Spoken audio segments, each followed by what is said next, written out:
Hello and welcome to the Dream Team Professor podcast, where we do daily updates on the Sun Dream Team World Cup fantasy football game. We'll start off with some matchday recaps, so looking back at games like England versus USA, and then we'll preview today's fixtures like Argentina, Mexico, and France, Denmark. So let's start. So starting with England versus the USA, and it was a disappointing result in general for most England fans, I think. But to be honest, I think we were lucky to come away with the draw. Harry Kane got the star man in this game, and hats off to him because he's had a really good tournament so far. He was a star man in this one, and in the previous game he got an assist as well. So he's been pretty good considering he's had a pretty poor season. So he got 8 clearances in total in this game, and he saved us a lot. There was a spell during the game where they had a lot of corners, the USA, and he'd probably headed out like 3 in a row. I had John Stones was really good as well. So across the back line of England, so you had Jordan Pickford got 5 points for the clean sheet. Trippier as well with just 5 points. He got 6.9 rating, so I was unlucky to miss out on a 7 rating there. So Maguire with 13. John Stones, he got a 7 rating, so 8 points. And Shaw got 7.2, so he got the 8 points as well. Nothing outside the defence though for the rest of the squad, which is quite disappointing. Myself and I know a lot of people would have brought Harry Kane in for this game. Still looks like he's struggling a little bit, I think. And it was really strange not to see Foden come on. But yeah, Southgate makes the rules. And to be honest, I do think that after hearing his post-match, I do think it was fairly justified. Obviously, we want to see an exciting game, but we've got 4 points on the board now. And bar something going terribly wrong against Wales, we are through to the next round. Clean sheet points obviously for USA as well, but I don't think that these players would be too highly owned. So we'll move on to the next game. And Frankie de Jong got star man in this game, and that's back-to-back star mans for him. So the Barcelona man's really doing something. He looks like one of those players that obviously in the normal Dream Team game, you get some players that regularly get star man awards or higher ratings, and he looks like he'd be one of them. So keep an eye on him, possibly for the next game, but I do think he might be rested for Qatar. I think the next game is for them. Nathan Ake was the only defender that got a rating in this game, so he got the 3 points, but obviously they did concede, and that was to an Enner Valencia goal, so he's got his third of the tournament. But as I said, Ake, the only defender in that Holland team to get a 7 rating, so quite disappointing. I know quite a lot of people have got a few players from there. Klaassen, he started this game. I think he only come off the bench in the previous game. He got an assist for the Cody Gakpo goal, so Klaassen got 2 points here. And a goal in the last game. There was no start for Memphis Depay though. So again, I think they were saying that he only has sort of like 45 minutes in him at the minute, but maybe with them playing Qatar next, possibly Depay should get a start in that one. I'd like to think. But Cody Gakpo, he's been really impressive and definitely added quite a few million to his asking price now. I know a lot of teams are linked with him, especially Man United, and I know a lot of Arsenal fans like him as well. So 2 goals in 2 games for him, and he's up to 16 points now, which is a really good return for someone that's only 4 million. Like I said, Enner Valencia did start and score. We weren't sure if he'd started because he'd had a knock in the last game. But he's on 3 goals in total now. But the only thing is he was stretchered off in this game. So I'd really be surprised if he plays that next game. But he went off injured in the last game and he still managed to play today. So we'll wait and see. And then I had Estepinian in some of my teams who plays for Brighton as a fullback. And I got really excited because he scored a goal. I think it was in the first half, and it got ruled out for offside. So he wasn't offside, but there was someone offside interfering with play. So I must admit, I did the typical thing of celebrating too early, and then had it taken away from me. So that was disappointing. But that's everything for this game. Then on to Qatar versus Senegal. I don't think many people would have players from these teams, but I do know that after Qatar's poor performance against Colombia, quite a few people did think to possibly target Qatar with maybe some Senegal defenders or maybe an attacker, but it was a disappointing game really, unless you did put I think it was Dia and Dieng got the goals, and the star man, I hope I don't butcher this, but Diediu got the star man award, but he grabbed a goal as well, so 13 points, but I can't imagine that many people put them in their team. Koulibaly, that everyone's familiar with from Chelsea, he only managed a 6.8 rating. He did have a 7 rating at one point when they had the clean sheet, and so did Edouard Mendy, who finished on a 6.9. So you'd be gutted if you had either of those. But that's Qatar eliminated from the tournament.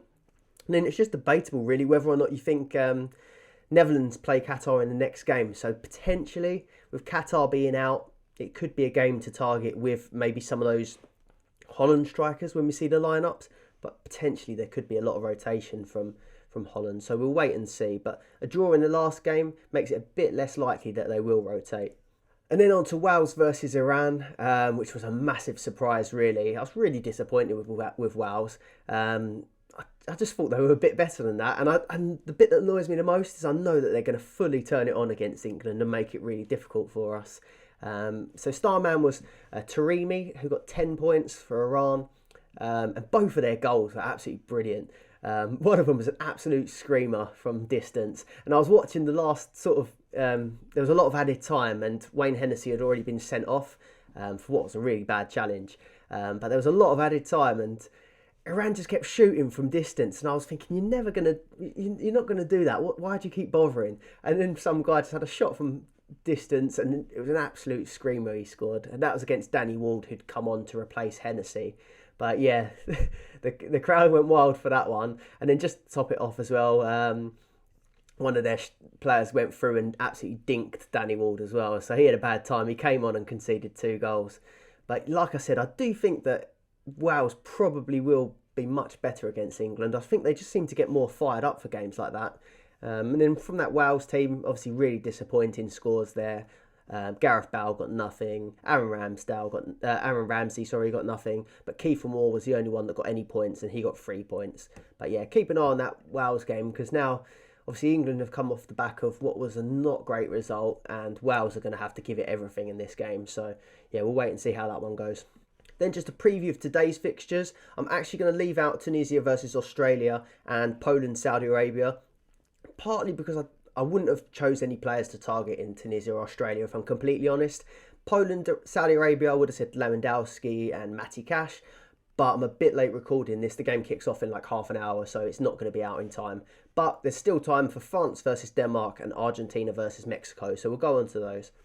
So Argentina versus Mexico, who scored are saying that they're predicting an unchanged side, which is, I find, quite surprising because they were so poor in that last game. I thought they would look to make some changes, but we'll see what the lineups are like when it comes out. I still think that Messi and Martinez are the best players to target. So Messi 7.5 million and Martinez up front. Sorry, Martinez, who's the striker, because they've got Emi Martinez in goal. I think they've got Lisandro Martinez in defence and Lautaro Martinez up front. So I mean, Lautaro Martinez, I think, will be the best one to target. 5.5 million. Both of them scored against Saudi Arabia.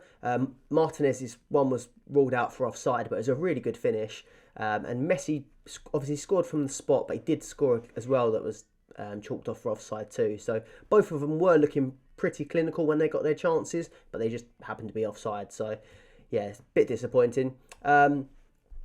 But yeah, hopefully the defensive assets can respond from the last game, and they really must win this game. So I'm thinking they'll be a lot tighter than they were in that previous game, and maybe a little bit more cautious as well, because they did get caught out.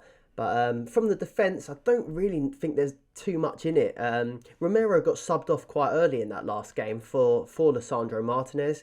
So eyes on that, whether or not he'll start. But Otamendi seems to be the nailed one at the moment. But out of the two fullbacks, I think I'd go for Molina, just for the fact that he's 0.5 cheaper. I don't think there's too much in it, to be honest. So I would probably err on getting the more cheaper option in Molina. But obviously, we'll wait for the lineups and see what happens there. But it's a must-win game for Argentina after losing that previous one. So I think they're going to try and be as tight as possible, but they do really need to get the goals in there. And on to Denmark versus France. And this is going to be a really interesting game, actually, because Denmark have won the last two games that they've played against France. And that was 2-0 and 2-1. And then I was looking back at the other results, and so Denmark won the first two.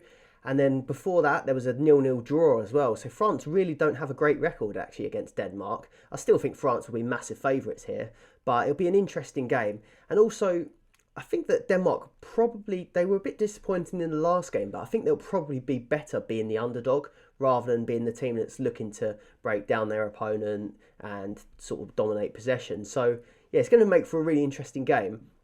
And another thing that I'd sort of mention here is that after seeing that England game, they obviously got a convincing win in the first game and then a draw in the second game.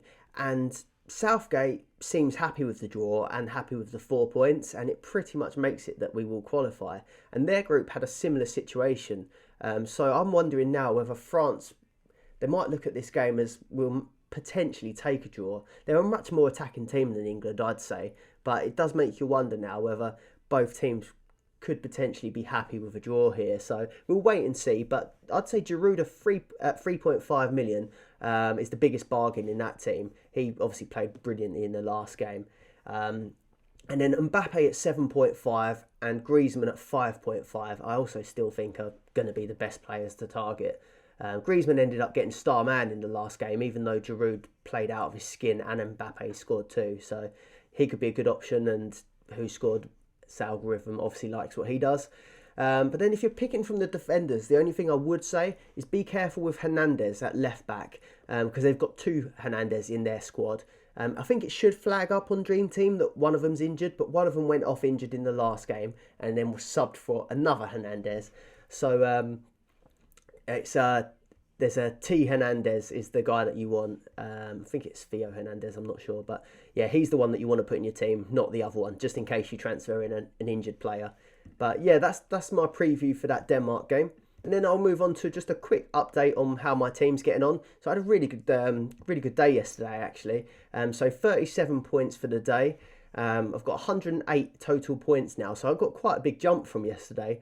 I have used 8 transfers, and I went a little bit more aggressive yesterday, targeting that England versus the USA game. So I was really sweating watching that one, because there was a lot of times where we thought it looked like we were going to lose the clean sheet, especially, as I mentioned, that run of corners that the USA were having, and Pulisic hit the crossbar as well, didn't he? So yeah, I went for I've still got Simon in goal from Spain, and obviously he's going to play later in the week. I had Trippier, who unlucky not to get a rating as well, but he got the 5 points. Ake, which was a good call really, because he was the only defender that got a rating in that Dutch game. Luke Shaw got a rating, 8 points, and Harry Maguire got star man, 13 points. So from that back line, I was really happy with that. Lucas Paqueta plays a bit later in the week. Perisic, I was leaning towards wanting him out, but actually I still think I'd like to see him against Canada to see what he does there. Højbjerg though, I'm not quite sure what to do here, because there's quite a few tricky games, but obviously Højbjerg's going to be playing against France, so I'm not quite sure whether I want to potentially move him out. I've got Messi that's playing against Mexico, so I think that's a good fixture. I've got Cody Gakpo that played yesterday, so he scored and got 8 points. And Harry Kane, really disappointed with that, because he got a blank in this game. And to be honest, I didn't think he looked very good.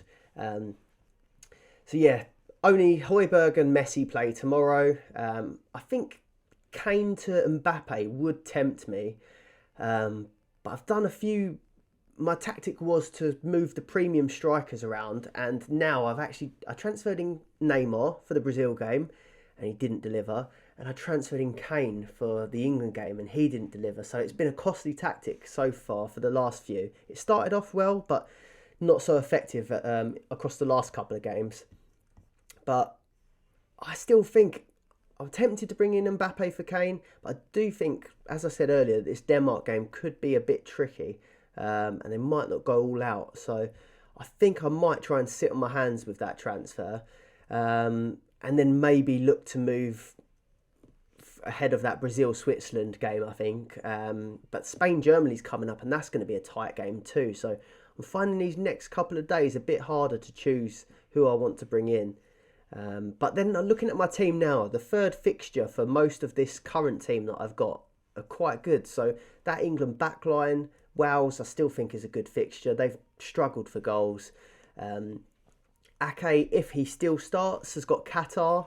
Paqueta against Cameroon. Perisic's game against Belgium will be tough, so I'll probably get rid of him for that. But then do I want to persevere with Højbjerg and hope that he gets something against Australia? That's an option there. And Messi's always good. Gakpo, he's got Qatar, but then again, will he be rested? We're not sure. Maybe Depay will get minutes. And then Harry Kane against Wales, I probably will want him as well. So it's going to be a tough decision. I think today, I know it's boring, but I think today I'm probably going to sit on my hands for transfers. Bit boring for this episode, but it's a long way, and I want to play a bit more conservatively with this team. I've got 22 transfers left out of 30, and I'm hoping to use 15 for the group stages in general. So, I'll probably want to do one more week, maybe 2 more transfers this week, and then I've got 5 to use the following week. So, yeah, I think I'm going to leave it for this one. So that's everything for this episode of the Dream Team Professor podcast. Thank you for watching, and if you want more daily updates on this World Cup fantasy football game, please do like the video and subscribe to the channel. Thank you for watching.